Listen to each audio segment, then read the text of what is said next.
कक्षा 10th गणित वास्तविक संख्या प्रश्नावली 1.2 का क्वेश्चन नंबर 2 से आज के वीडियो में देखेंगे बच्चों हम लोग। तो इससे पहले इस वीडियो का पार्ट नंबर 1 नहीं देखे हैं तो उसका लिंक नीचे के डिस्क्रिप्शन बॉक्स में है, वहां से आप लोग देख सकते हैं। तो यहाँ पर देखिए बच्चों, हमारा क्वेश्चन नंबर जो 2 दिया है, कह रहा है कि ऊपर दिए गए प्रश्नों में उन परिमेय संख्याओं के दशमलव प्रसार को लिखिए जो शांत हैं।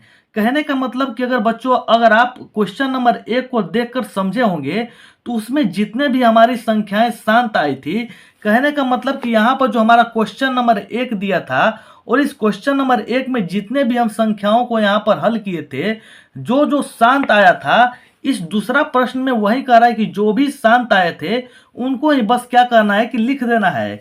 जैसे कि मैं आप लोग को थोड़ा सा बता देना चाहता हूं कि यहाँ पर देखिए क्वेश्चन नंबर 1 हम हल किए थे। तो जब हल किए थे तो यहाँ पर देखिए, यहाँ पर 2 यानी कि 5 के रूप में टूटा था, जो कि हमारा शांत है। ऐसे ही क्या करना है कि बस आपको यहाँ पर क्या करना है कि इन संख्याओं को यहाँ पर लिख देना है। जो भी मान लीजिए कि पहला हमारी संख्या शांत है ना, तो क्वेश्चन नंबर 2 में पहला लिखना है, दूसरा भी है तो दूसरा भी लिख देना है।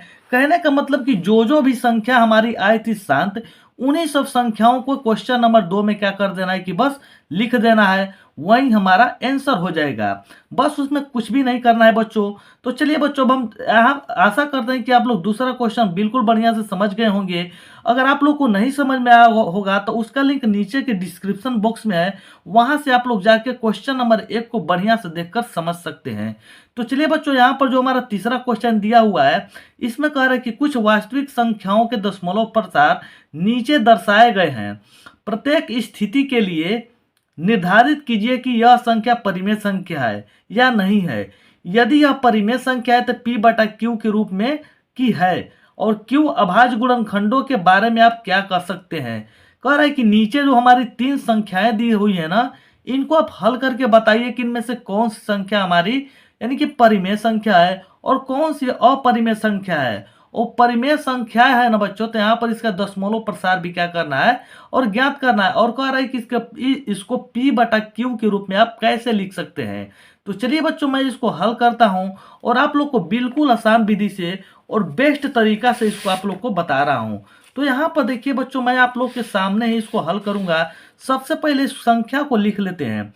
तो यहाँ पर देखिए, दूसरा तो आप लोग बना चुके होंगे, अगर नहीं बना होगा तो आप लोग उसका लिंक नीचे के डिस्क्रिप्शन बॉक्स में, वहां से जाकर आप लोग देखकर समझकर, और यहाँ पर क्वेश्चन नंबर 2 में आप जितना भी शांत आएगा उसको लिख लेंगे। तो चलिए बच्चों, अब हम लोग तीसरा क्वेश्चन का पहला हल करते हैं।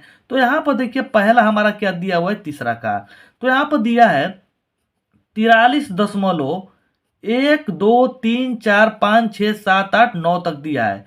तो 1 2 3 4 5 6 7 8 9 तक दिया है। तो यहाँ पर देखिए बच्चों, यहाँ पर कहने का मतलब कि दशमलव के बाद जितनी भी संख्याएं होती हैं उनको हम एक एक करके पढ़ते हैं। तो यहाँ पर देखिए, आप लोग को समझ में आ चुका होगा। मैं आप लोग को इस चैप्टर से पहले जो हम इसका बेसिक कॉन्सेप्ट बताए थे, तो यहाँ पर देखिए उस बेसिक कॉन्सेप्ट को अगर आप देखे होंगे और समझे होंगे तो इस क्वेश्चन को बनाने में आप लोग को बहुत ही ज्यादा हेल्पफुल मिलेगा। तो यहाँ पर देखिए बच्चों, कहने का मतलब कि कोई भी संख्या है, जब उसको हम कटाए हैं तो यहाँ पर यानी कि यहाँ पर 9 तक जाते जाते, दशमलव के बाद 9 तक जाते जाते ये संख्याएं कट गई है। तो कट गई है तो ये हमारी जो संख्या हो जाएगी शांत हो जाएगी, और शांत हो जाएगी तो इसका क्या करना है कि इसको P बटा Q के रूप में भी लिखना है। तो इसको हम लोग कैसे लिखेंगे, तो यहाँ पर देखिए संख्याएं कट गई है। कहने का मतलब कि देखिए 9 यहाँ पर मान लीजिए कि कोई संख्या है, जैसे कि मैं आप लोग को थोड़ा सा समझा देना चाहता हूं।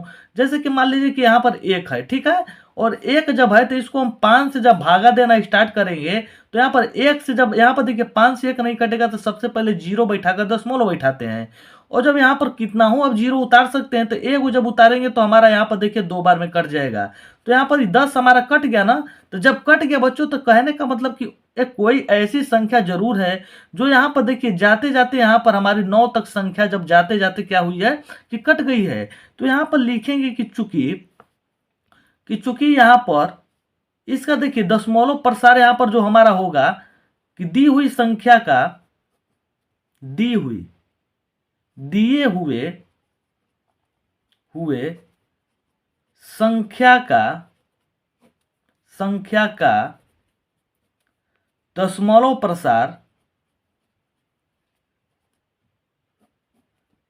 प्रसार शांत है।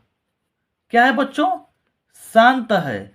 और जब शांत है तो इसको P बटा Q के रूप में भी लिखना है। शांत कब होती है संख्या? जब या तो 2n के रूप में हो, या तो 5m के रूप, सॉरी बच्चों 5m के रूप का हो, या 2m या गुणे 5, यानी कि 2m भी हो 5m, यानी कि इस रूप की हमारी संख्या शांत होती है। तो मान लेते हैं कि कोई संख्या होगी जरूर जो कटी होगी, तो रूप की हमारी यानी कि इस रूप की जरूर संख्या होगी, तो हमारी संख्या क्या हो गई बच्चों? शांत हो गई। और इसको क्या करना है कि P बटा Q के रूप में जब लिखना तो कैसे लिखेंगे? तो यहाँ पर देखिए, जैसे कि मान लीजिए 43 दशमलव हमारा कितना है? 9 तक है। 1 2 3 4 5 6 7 8 9। ठीक है बच्चों। अब इसको P बटा Q के रूप में लिखना तो कैसे लिखेंगे? इस दशमलव को कटा देंगे, हटा देंगे, और हटाने का मतलब कि एक पर जितने भी संख्या है ना उतना जीरो उतार देंगे। तो कितना है? 2 4 6 8 9। तो यहाँ पर 9 को जीरो, 1 2 3 4 5 6 7 8 9। यही हमारी जो संख्या हो गई P बटा Q के रूप में हो गई, जो कि हमारा एक फाइनल आंसर हो जाएगा। तो चलिए बच्चों, इसी का जो हमारा दूसरा क्वेश्चन दिया है इसको भी हम लोग हल करते हैं। तो यहाँ पर देखिए बच्चों, कहने का मतलब कि दिया है दूसरा हमारा 0.12, 0 1 2 2 को जीरो है। फिर यहाँ पर देखिए 1 2 3 जीरो है, फिर 1 2 यहाँ पर 4 जीरो है। कहने का मतलब कि बच्चों ये जो संख्याएं हमारी है ना, संख्या 12 के बाद क्या हो रहा है कि बढ़ रहा है। तो जब बढ़ रहा है इस तरह की जब संख्या होती है ना, कहने का मतलब यही हमारी संख्या थी ना 0.12, और कितना जीरो है बच्चों? तो 1 जीरो है, फिर यहाँ पर 2 जीरो है, फिर यहाँ पर लिखा है फिर 3 जीरो है, फिर यहाँ पर है बच्चों यहाँ पर 4 जीरो है। तो इस रूप की जब संख्या कोई भी होती है ना, तो यहाँ पर देखिए ये कहने का मतलब कि 2n और गुणे 5m के रूप की नहीं है। तो यहाँ पर लिख देंगे कि रूप की नहीं है। जब इस रूप की नहीं होगी ना बच्चों, तो जो संख्या हमारी होगी ना अशांत होगी। क्या होगी? अशांत होगी संख्या, अशांत होगी। जो संख्या होगी हमारी अशांत होगी। यही हमारा इसका क्या हो जाएगा? राइट आंसर हो जाएगा। तो चलिए बच्चों, अब हम लोग तीसरा क्वेश्चन की ओर चलते हैं। यहाँ पर देखिए तीसरा क्या दिया हुआ है। तो तीसरा दिया हुआ बच्चों 43.1234, यानी कि यही संख्या हमारी है, लेकिन यहाँ पर देखिए रेकरिंग दे दिया है।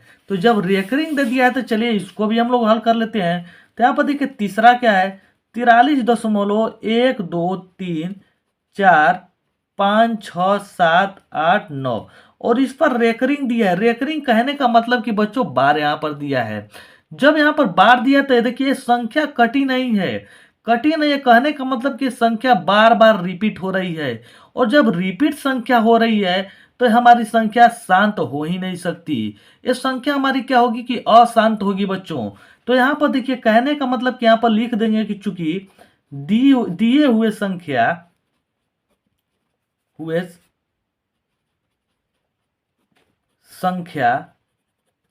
ठीक है बच्चों, 2m गुणे 5m की रूप की नहीं है, कि रूप की नहीं है, नहीं है। और जब इस रूप की नहीं होती तो बच्चों ये क्या होगी?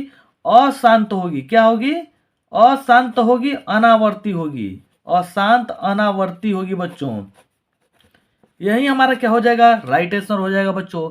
तो आशा करते हैं कि बच्चों आप लोगों को क्वेश्चन नंबर 2 और क्वेश्चन नंबर 3 बिल्कुल 100% समझ में आया होगा।